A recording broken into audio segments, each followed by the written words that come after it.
go into item number 2, approval of agenda. 2.1, changes to agenda and approval of agenda. And we actually do have an agenda change.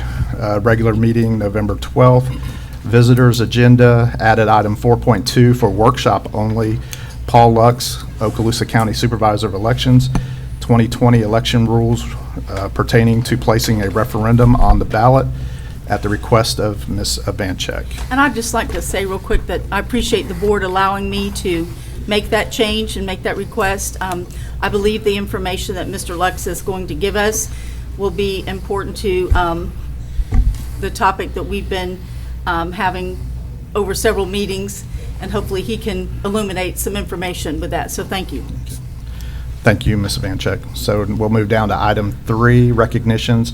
3.1 is recognition of Laura Steele, kindergarten math and science teacher, Wright Elementary School, recipient of the Presidential Award for Excellence in Mathematics and Science Teaching, presented by the superintendent. 3.2, recognition of first place winners in the art in the Capitol competition, presented by the superintendent. And we'll move down to item 4.1, proclamation of Education Support Day, presented by Superintendent Marcus Chambers. And down to item 4.2, workshop only, Paul Lux, Okaloosa County Supervisor of Elections, 2020 election rules pertaining to placing a referendum on the ballot. And Mr. Lux is in the audience, so Mr. Lux, if you would make your way forward.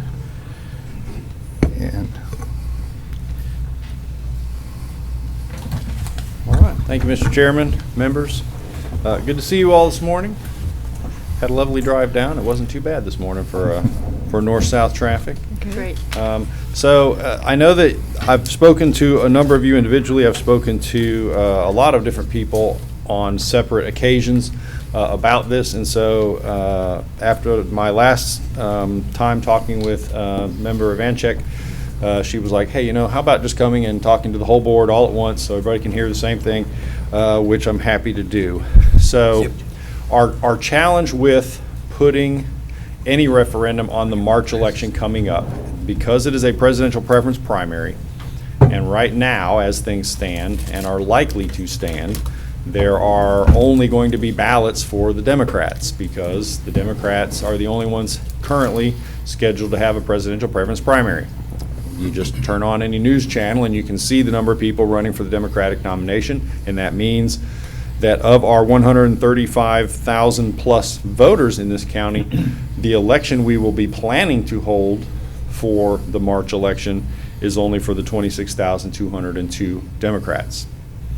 So if there were to be a referendum, of course we do have small municipal elections that are held on the same day, Valparaiso, Mary Esther, which do not take a huge number out of the chunk that I'm about to talk about, but that leaves 79,211 Republicans without a ballot style and 32,040 nonpartisan and minor party voters without a ballot style.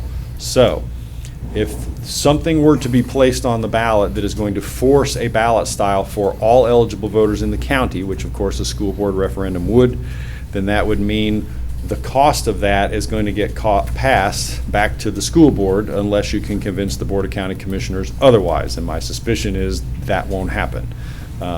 So at the end of the day, just talking about the paper, the ballots that we have to have pre-printed, the postage for the mail-out, and the envelopes, not talking about any of the other actual expensive things to run an election, my best guess for that brings me already to over $67,000, which means what I've been telling everyone is if you're going to put this on the March ballot, plan on the bill being somewhere around a 6-digit number. It may not climb that high, but in my business, we usually plan worst case scenario, not best case scenario, because we have to plan for the unexpected. And so I don't want to say, hey, don't worry, it's only going to be about $70,000, and then you get a bill for $90,000 that you weren't expecting. So I would rather tell you up front, better chance that it's going to be closer to a 6-digit number, and plan accordingly. So I'm not saying we can't do it, but now we get into the timeline issue, and that's where things get a little bit more sticky. So how soon would I have to have something from the Board of County Commissioners approved to go on the ballot? which is the process you all would have to go through. And that answer is, if I don't have it by their meeting in mid-December, there's no way for it to make it on the March ballot. Why? Candidate qualifying for those municipalities is going to be the first full week in January, which is sort of the second week. And then immediately following that, we will begin printing ballots and have them out the door, because before the end of the month, I have to have all of the ballots for overseas voters in the mail, which means I have to plan accordingly. Now, if it's only Democrats, that workload changes drastically, but if it's a full county-wide election, then that number, obviously I need more time to make all of those preparations. So again, if I don't have it proof positive and in my hands by mid-December from the Board of County Commissioners saying put this on the ballot on behalf of the school board, then there's no way it goes on the March ballot, and that's just a fact. And then outside of that, I mean, the August election, people say, you know, how soon could we get something on the August election, which is the next full county-wide election.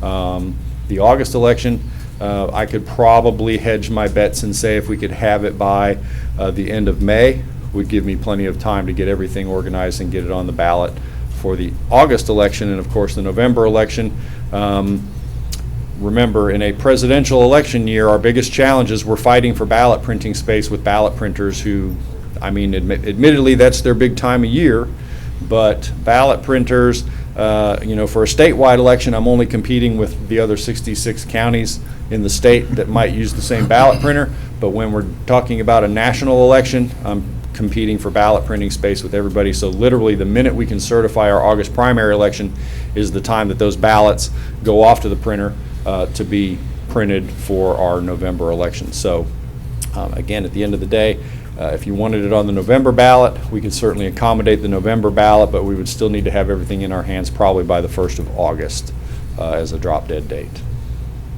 And with that, I'll be happy to answer any questions you might have. Okay, so board members, any comment or questions for Mr. Lux?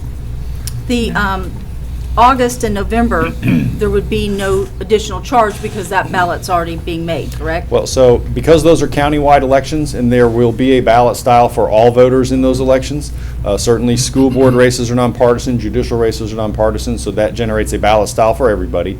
If we have any of our partisan races in which only members of one party run, those become universal primaries, and those go on ballots for everyone regardless of their party affiliation. So better than average chance, and certainly the way the politics around here works, that there's going to be a ballot style for everyone in both August and certainly, of course, in November.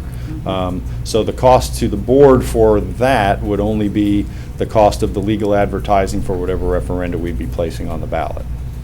And as far as other items on the November ballot, do you already have a sense of that there will be a lot of different, like last year we had the constitutional revision pieces. Yes. That was a lot.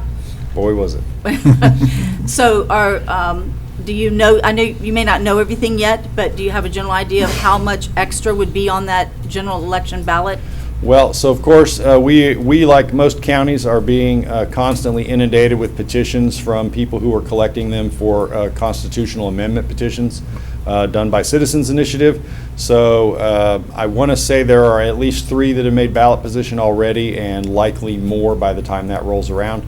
And of course, remember, any referenda that goes on a ballot that is a statewide election, and on which there are constitutional amendments, any local referenda get buried behind all of the constitutional amendments. So anything you would put on the November ballot is going to be probably on the back of the ballot and at the bottom. So if there was a referendum about changing the way a superintendent is chosen or whatever, that would go at the on the back at the end? In the November ballot, yes. Yeah, in the November ballot, okay. But in August, it's... In August, we would put it as close to the front as we could. We will have, of course, you know, all of the local races are really what goes on the August ballot for the primary. So all of the constitutionals, 3 county commission seats, 2 school board seats. All of our ballots are at a minimum 14 inches in length anyway, so you know, plenty of room on the front of a ballot like that for a referendum. Albeit a smaller electorate, though. I mean, most of our primaries tend to generate about 28 to 35% on average. Presidential preference primary, where most likely only Democrats are running, your turnout, I could expect that to be an incredibly small number, actually. Our average, wide open, both parties participating presidential preference primary tends to be almost 40%. And of course, general elections and presidential years are usually north of 70%. So I'd like to ask you, in your professional opinion, you've been doing this job a long time, if an entity, say the school board, has more than one referendum on a ballot, how does that tend to, quote, play with the electorate? Well, and I will tell you what I told some interested parties who were talking about a sales tax referendum for the school board with me a few weeks ago. The voters that are going to be coming to the polls this November are going to be angry. They're going to be angry about a lot of things that have nothing to do with school board referenda, but my suspicion is they will take that out on whatever referenda they find on their ballot. So whether you like the current president, whether you hate the current president, everyone who seems to be out there right now is mad one way or the other, and that anger is going to reflect on how they vote their ballots. Okay, thank you. Mr. Bryant? Yes, sir. Go ahead, Dr. White. And I appreciate that insight, Mr. Lutz. I tend to concur with that. I guess the one question I had, I'm sure you've seen the media reports regarding the Florida GOP saying that there will be a Republican presidential preference primary. And so I'm curious about what's the deadline for you guys to know that that's going to occur? End of this month. Okay. So if they don't do something by the end of the month, there's not going to be one. Well, and as I understand it, in point of fact, they only have until the 20th of this month, so what, 13 days from now, to even submit to the party. And if they haven't submitted by the 20th, then they won't be on the list come the 30th. Very good. And there's some conditions to do so. I mean, they have to pay a fee and Money. all those kinds of things. And again, just my own personal opinion here, based on years of doing this, but more so based on my dust off my old political science degree. When I see someone who is the current chair of the state party, who was the chairman of the president's election committee 4 years ago, say, hey, we'll be happy to take your check, come on down to Florida, that's not a big invitation for a red carpet event, in my opinion, for anybody who wants to come in from the outside. Just my 2 cents. But I can tell you that the article I read was in Politico, and I'm not saying I discount what gets published in Politico, but Politico recently, last week, published an article that said the Technical Guideline Development Committee was going to be voting to ban all wireless connectivity on voting systems.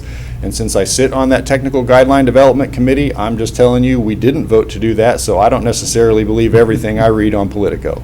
You mean there might be fake news? I'm saying it might not be accurate. Mr. Lux, I want to thank you for coming in and giving us the details today. Just if you have a ballpark figure, the difference in the cost in August and the one in March, half, a third?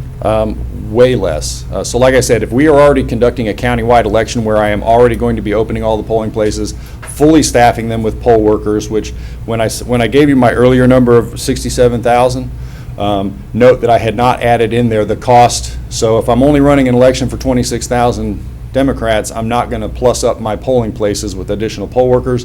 I'm not going to need a whole bunch of extra early voting workers, but if I'm conducting a countywide election for the entire electorate, those costs get added to that March election. So that number only goes up from $67,000 by the time we figure the labor costs in. When I'm already doing that for a countywide election, then the only cost to the board would be the cost of legal ads, which have to be run twice in a newspaper general circulation in the 4 weeks preceding the election, which I just say ballpark about $5,000 for either the November or the August Right. election. Well, that's substantially less. Thanks. Dr. Kelly? Okay. I just have one more thing, Oh, Chairman. yes, sir, go ahead. And I appreciate your comment regarding the voter turnout for the presidential preference primary, because on your website, I think I saw that in 2016, it was almost exactly 40%. Yeah, In 2016. yeah. But that was wide open with both parties, That's right. and that tends to be where it is. But, you know. Well, it was a little bit different because some of the earlier presidential primaries were not nearly so high. Well, no, well, quite true. But remember, too, that Florida has a unfortunate history of moving our presidential preference primary election around a lot. which has led to some other interesting spin-off dilemmas that go along with that. But at the end of the day, so like the one they moved all the way up into January was a colossal failure, as I recall. Care to give a prediction on turnout Not in at a this time. presidential primary? Not until I know what the battlefield looks like. Yep, I get it. And you won't know that until the 20th? I won't know that till the end of this month, yep. Right. I just have one comment, and you made the comment about your, talking about in November, that typically this one, you're saying there's going to be, you believe there's going to be angry voters. Now, again, that's just your opinion. Yep, you can Not take saying that and $3 to McDonald's and get a cup of Yes, sir. coffee. And I just want that to be on, that's your opinion.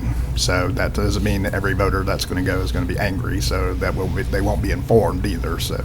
But, Mr. Lux, we appreciate you being here today. We thank you for your service as Supervisor of Elections. I will say that we are fortunate to have you in the position that you're in, and, thank you again for coming and making time for us today. Wonderful. Thank you. And members, I don't mean to dash off, but I have an 11:30 appointment in Crestview Thank to you. register some more high school students to vote, so don't want to miss that. Oh, that's good. So if Thank I duck you. out the back door, it's not you, it's me. Thank you, Thank you, Paul. appreciate it. All right, so we're going to move on down to item 5, administrative personnel appointments, and we have none at this time. And number 6 is public comment, and this is 6.1, members of the public desiring to address the school board forum MIS 5241, public input and/or discussion of agenda items. And at this time, I'm going to ask Mr. McInnes to, if he wouldn't mind, just kind of going over the ground rules for public comment. And beginning on Monday, Mr. McInnes will be the official timekeeper when we have public comments. So, Mr. McInnes, if you would, please. Yes, sir. As we state at each of our meetings, to public comment, the person has 4 minutes to make their presentation. It's an open public comment section, so they really can discuss anything that they want to come to the board to talk about. But obviously, if items are not on the agenda, then typically there's no action taken by the board until the item can be properly agended.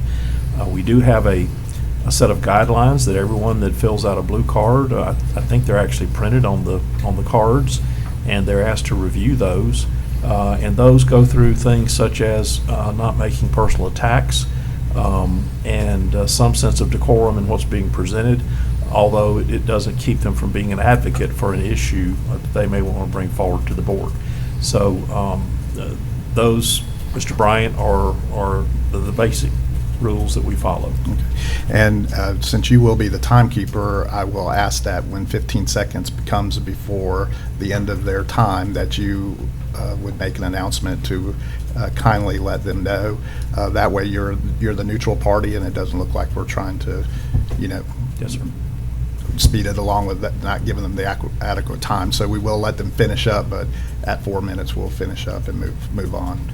So thank Yes, you sir. very much. And we also, if I'm not mistaken, we did agree to one person, one blue card for whatever topic. If they want to talk about 4 topics, they have to do it on one blue card, not 4 separate blue cards. The board clarified recently they have 4 minutes for however many topics they want to Okay. discuss. Board members? Okay. Okay, so we're going to move down to item 7, and that's committee and staff reports. That's only for the workshop. 7.1 is out-of-county travel paid for the period of October 10th through the 23rd, 2019, presented by Rita Scallon, Chief Financial Officer. Item 7.2, in-county travel paid for the period of October 10th through the 23rd, 2019, presented by Rita Scallon, Chief Financial Officer. And that moves us down to consent agenda. Item 8.1 will be approval of the consent agenda. Item 8.2, approval of the minutes of special meeting of October 24th, 2019, minutes of workshop meeting of October 24th, 2019, minutes of student disciplinary meeting of October 24th, 2019, minutes of regular meeting of October 28th, 2019, recommended by the superintendent for approval. And again, I apologize, I didn't say this at the beginning, but as we move down, board members, if you have a comment about any particular item, just let me know, and we'll let you have your say there. Item 8.3, Department of Labor update, regulations defining and delimiting exemptions of executive, administrative, and professional employees, presented by Rita Scallon, Chief Financial Officer, and recommended by the superintendent for approval. Chairman, if I might, Ms. Scanlon, this basically is saying who can be exempt from overtime, and the figure's going up, right? So did you get any kind of an estimate on what this will cost the district in a year? Well, it would depend on whether there was overtime for those positions or not, and typically there has not been. So I don't really have a way of Okay. estimating that, because if those positions currently had worked over, they would work over free gratis. So there's no Right. record keeping of if any of those positions have. Now, typically we try to keep those hours within their salaries. Well, I guess we'll figure that out in the first year, huh? Yes, sir. Thank you. Thank you, Ms. Scallon. Item 8.4, revised fiscal 2019-2020 instructional salary schedule presented by Rita Scallon, Chief Financial Officer, and recommended by the Superintendent for approval. Item 8.5, revised fiscal year 2019-2020 substitute and temporary employee salary schedule effective January 1st, 2020, presented by Rita Scallon, Chief Financial Officer, and recommended by the Superintendent for approval. I have a question about that, Ms. Scallon. For those substitutes that are in a position, and this goes in effect January 1, right? The minimum wage increases, yes, ma'am. Okay, so it's not retroactive then, is it? No, ma'am. Okay, so they'll just start at that point to get that new thing. I was just curious because, we're in a different year than, Yeah, calendar fiscal year. versus calendar, Right. but it's effective January 1, so it would start from that point forward. okay, thank you. So real quick, if anybody that's below the minimum wage would automatically jump up to that, I think, Yes. yeah, that's the only retroactive part of that. Right. Okay, so we'll move down to 8.6, invoices to be approved for payment presented by Rita Scallon, Chief Financial Officer, and recommended by the Superintendent for approval. Item 8.7, school donations presented by Rita Scallon, Chief Financial Officer, and recommended by the Superintendent for approval. Item 8.8, ITB 20-08, HVAC equipment and parts, facility and maintenance, presented by Vince Wyndham, Program Director, Purchasing, and recommended by the Superintendent for approval. Item 8.9, ITB 20-07, GEHL RS5-19, telescopic handler, presented by Vince Wyndham, Program Director, Purchasing, and recommended by the Superintendent for approval. Item 8.10, renewal of ITB 15-06, fire sprinkler inspection services, presented by Vince Wyndham, Program Director, Purchasing, and recommended by the Superintendent for approval. Chairman, if I might just ask a question, I don't know if I'm just reading this wrong or if there's a typo. It said the contract was originally let on January 1 of 2015, and it ran through January 31 of 2017. And then it says on January the 14th of 19, we approved it for a year, and now we're coming back to approve it again, but there's a gap there.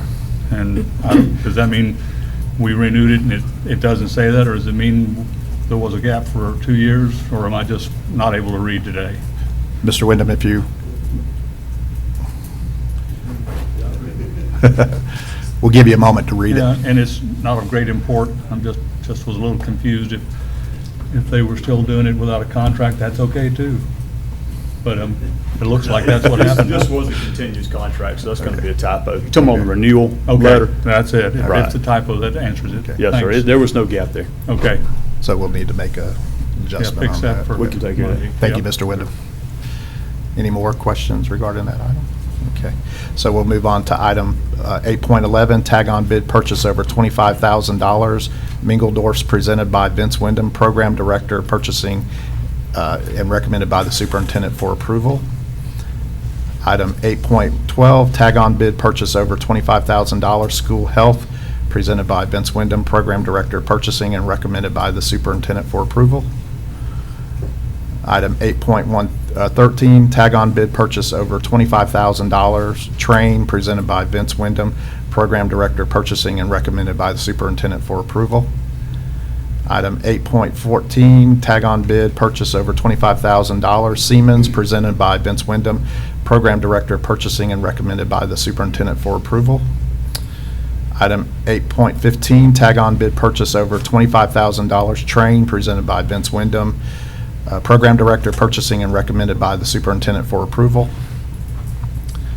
Item 8.16, exempted purchase over $25,000, Mosul, presented by Vince Wyndham, Program Director, Purchasing, and recommended by the Superintendent for approval. Item 8.17, Service Agreement, number 20-76, Bridget Spolsky, presented by Vince Wyndham, Program Director, Purchasing, and recommended by Superintendent for approval. I have a question about that. Okay. Mr. Sampson here. Hello. Hello. How are you? I think I get this, but could you quickly just explain what that relationship will be with Be Ms. happy to. Spolsky with that? What Ms. Spolsky will be doing for us, she'll be a liaison for our community. Every one of our 17 programs has their own advisory committee, which are made up of individuals who work in that particular field. If we have HVAC, it's HVAC employed people, it's electrical. Ms. Spolsky will be going, and she'll be working with the advisory committee, going to see them, working with them, how we as a school can make sure we're getting good quality employees for them to hire, to make sure that our facilities are where they need to be, that we have the most updated, most technology equipped type of equipment that we may need. She works with us on that part. She also goes into the community and recruits for us, and works with these programs to recruit other students, because we are the only school in Okaloosa County that has to recruit their students. There isn't a zone that comes to Okaloosa Technical College, so she'll be spending a lot of time with that. And Ms. Spolsky has that ability. Us educators, I don't know a whole lot about business. Ms. Spolsky does. And she also has a degree in marketing. So she brings a skill set that we do not have as educators, and we're very excited about it and feel like she will not only be promoting our college, but also helping to make our students be better equipped to go out back in the community, and also recruiting people into our community, into our programs. So you currently don't have someone in that position? No, ma'am, we do So not. it's a new thing? We had someone that did that, and they're no longer doing that, but this one, and that person was a full-time, but an educator as well as us, but using them, that person did a great job, but we really felt after they left us, we needed to go out and find someone who knows about business. Just a couple of questions, Chairman. Yes, sir, go ahead. First of all, I appreciate the innovation in trying to find an avenue whereby you can accomplish this important mission of recruiting students to your program, because that is the lifeblood of Yes, your sir. school.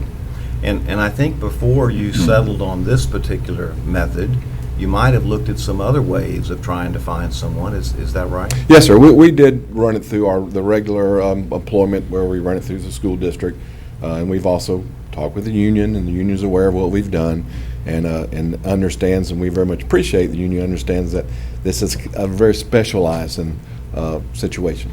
And then in terms of paying for this position, is this something that the district's going to pay for? No, sir. This is all done through workforce dollars and also our tuition dollars. So it's done, the college itself pays for this.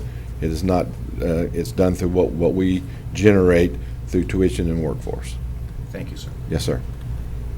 I see that the contract goes through June 30th of 2020, so I'm assuming at that time, you'll look at that and see if that's... Absolutely, absolutely. And see if that's something you want to continue to... Yes, ma'am, because again, the way we pay for it, we have to go into the next fiscal Right. year, have to a whole new service contract, so that ends us on that point.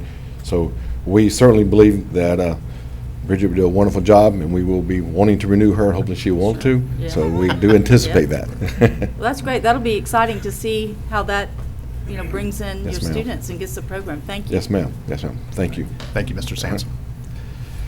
Okay, any other?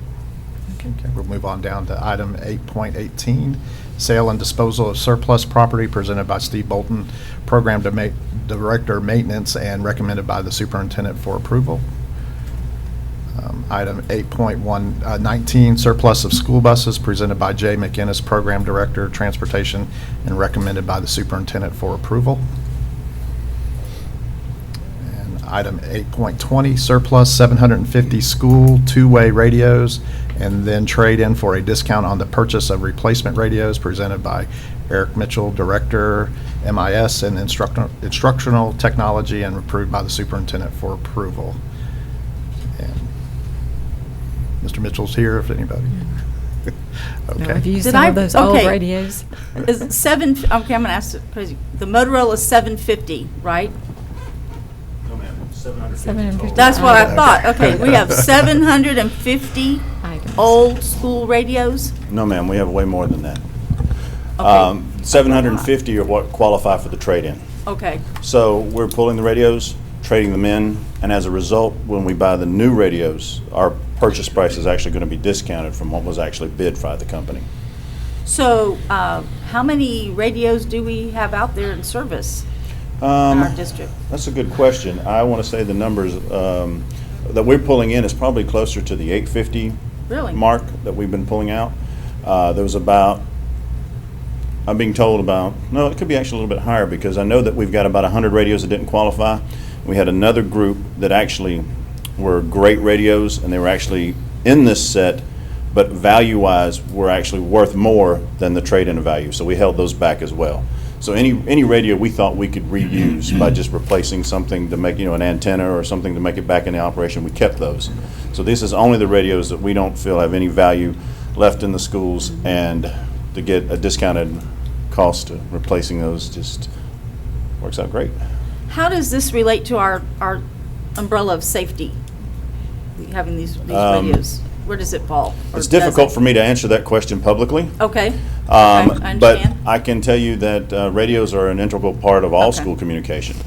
What this has done is basically take our radio program that we had and level the playing field. Everybody has the same radios. Okay, good, that's good. We don't That's have what I one want. kind of radio at one place and a different kind of radio at another Yeah. place.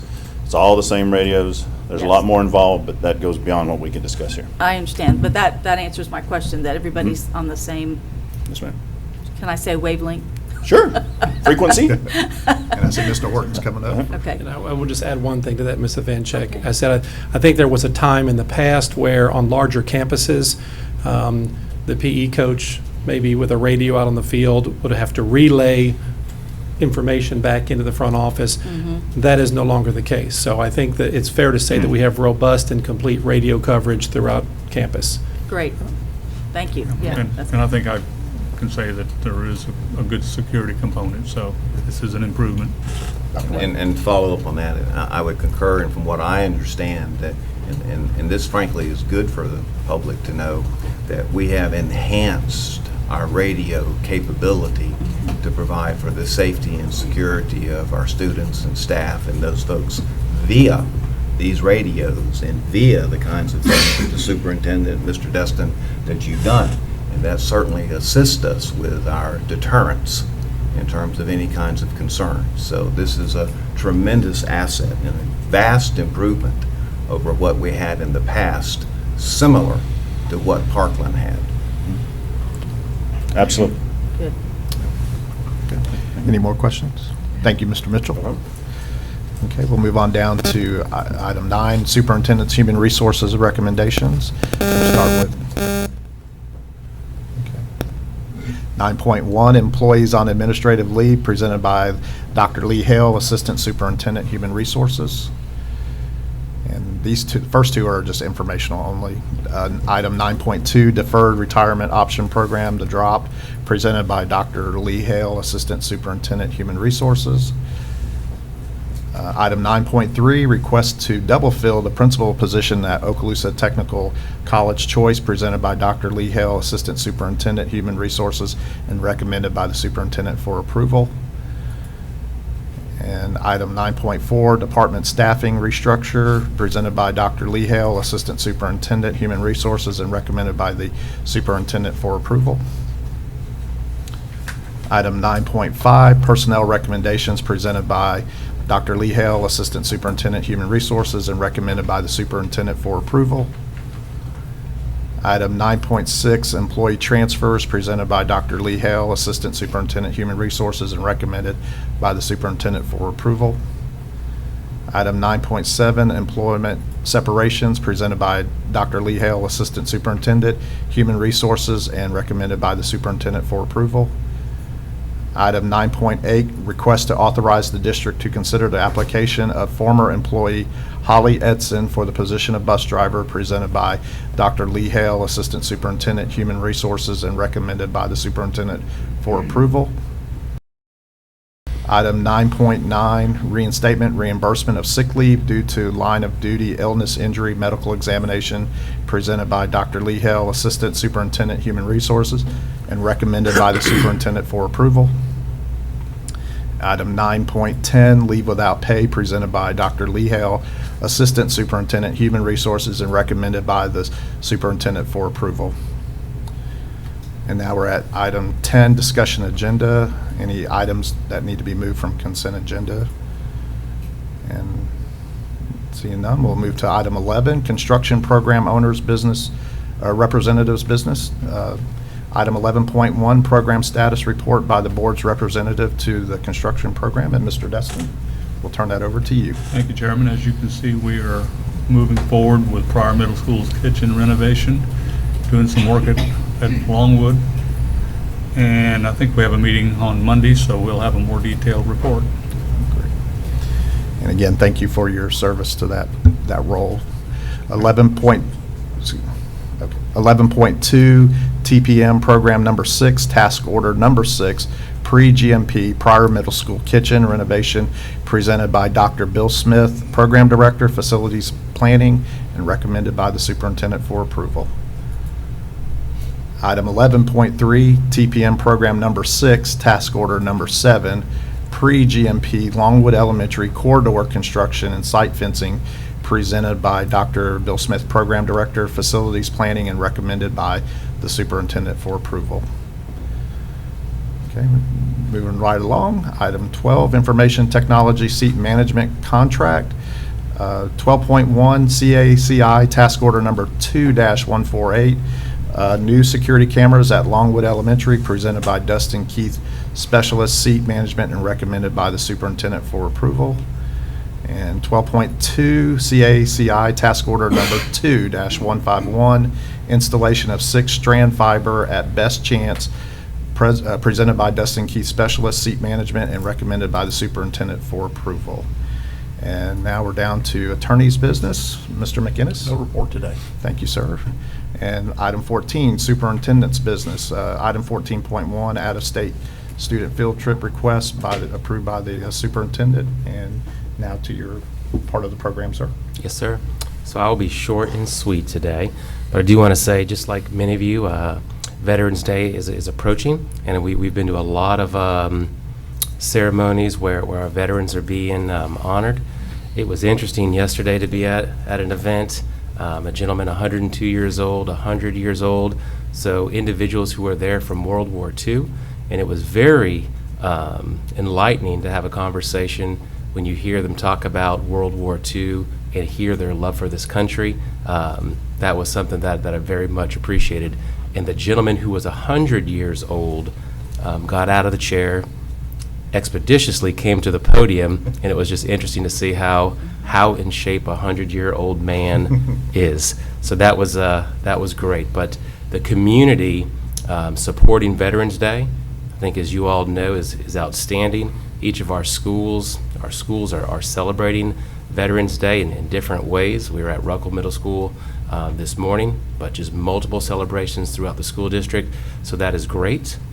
Also, great news last night.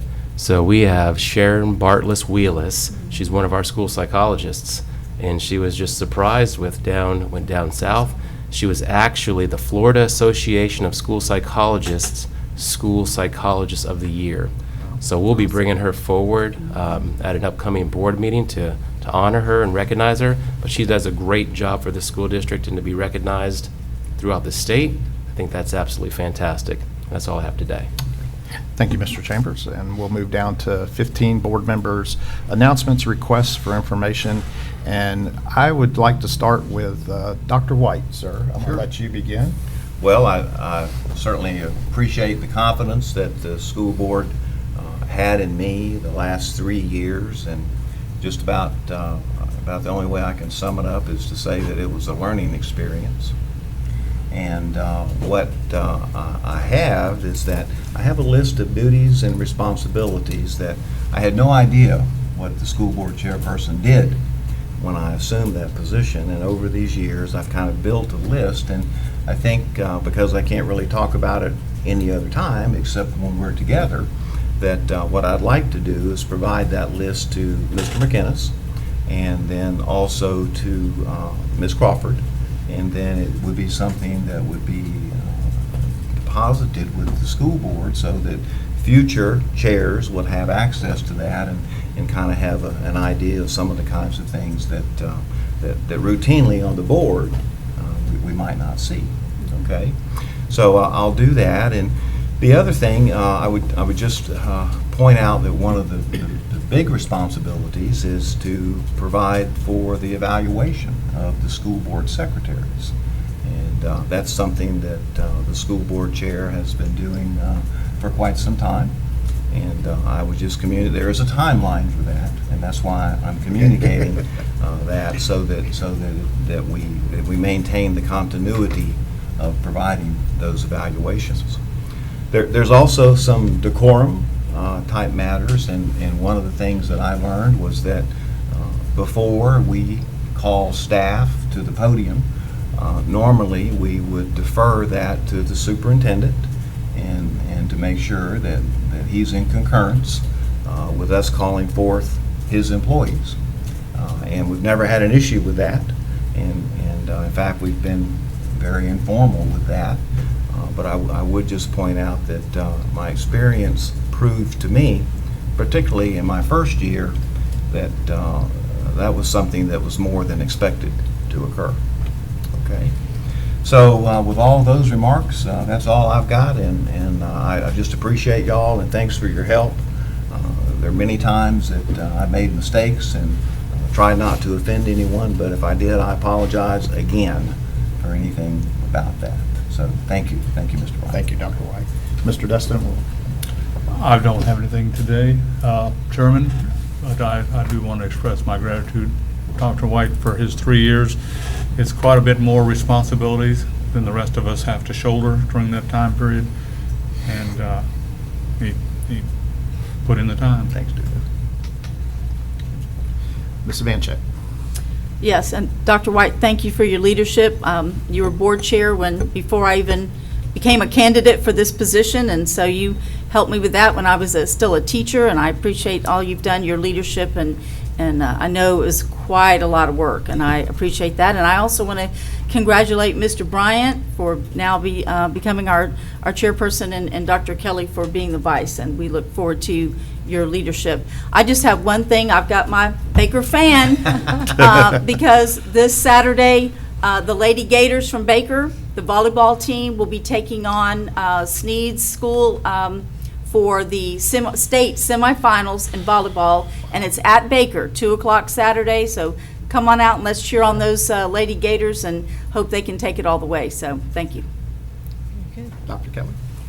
Well, I would just echo what's already been said, that we are kind of in the middle of our A+ celebrations, and I think we have another one today in my zone, and those have been exemplary. Thank you for allowing us to attend and be part of those. And we are in the season of honoring veterans, and so I would like to thank the veterans who've had an impact on my life personally. Many people in my family have served and are serving, and so thank those that are in my family and those that are in our community for serving, and we certainly appreciate all that they've allowed us to experience and to enjoy today. And on that note, I know that tomorrow, actually, we have several of those going on in my zone at Eglin Elementary and at Ruckle, and those will be great programs. If you haven't been to one yet, try to make it to those because they are always exemplary too. Thank you. And just my closing remarks, again, I would just like to thank Dr. White again for 3 years of being the chairperson. I've been on the board for 3 years, so he's been the only chairperson that I've had the privilege of working for. I look forward to just his mentorship continued, and thank him for, again, the 3 years that he served. I know there was a lot of weight on your shoulders, and now we'll let that kind of come off of you, and you can enjoy your grandchildren, your new one coming up in January, but we do thank you for your service. And to my fellow school board members, I appreciate the confidence that you have in me to allow me to sit in this chair. It's an honor to sit in this chair. Many, many great people have sat in this chair, and I just hope I can continue that tradition of great leadership within the school district. And to the public, I will just say us 5 up here our best interest is in the Okaloosa County School District, and it is an honor to serve with my fellow school board members and to thank them personally for all that they do to help make our school district one of the best, if not the best, in the state of Florida. So, and to the superintendent, I look forward to working with you at agenda meetings and any other meetings that might come up. I'm here to serve you and look forward to working with you. Sir. So with that, we're going to move down to public comment, and this is 16.1, members of the public desiring to address the school board form MIS 5241, public input and/or discussion of agenda items. And Mr. McInnes, again, this is a different set of rules for this part, if you don't mind just kind of addressing that. Yes, sir. Under this public comment item, the speaker has 2 minutes to make their presentation, which is near the end of the meeting after your business agenda has concluded. Okay. All right. Thank you. Can that be a person who's already spoken earlier? They can come back for that 2 minutes? The board really hasn't put any restriction on that, so I Okay, would say just wanna yes, a clarify. speaker could probably return. Thank you. Okay. So we'll just skip number 17 for a second and go down to 18, which is public notices. 18.1 is notice of annual organizational meeting. 18.2 is notice of student disciplinary hearing. 18.3 is notice of workshop, and 18.4, public notice. And then with that, we're going to go around to the staff. Ms. Scallon, you have anything? Mr. Horton? Ms. Lightbourne? Dr. Hale?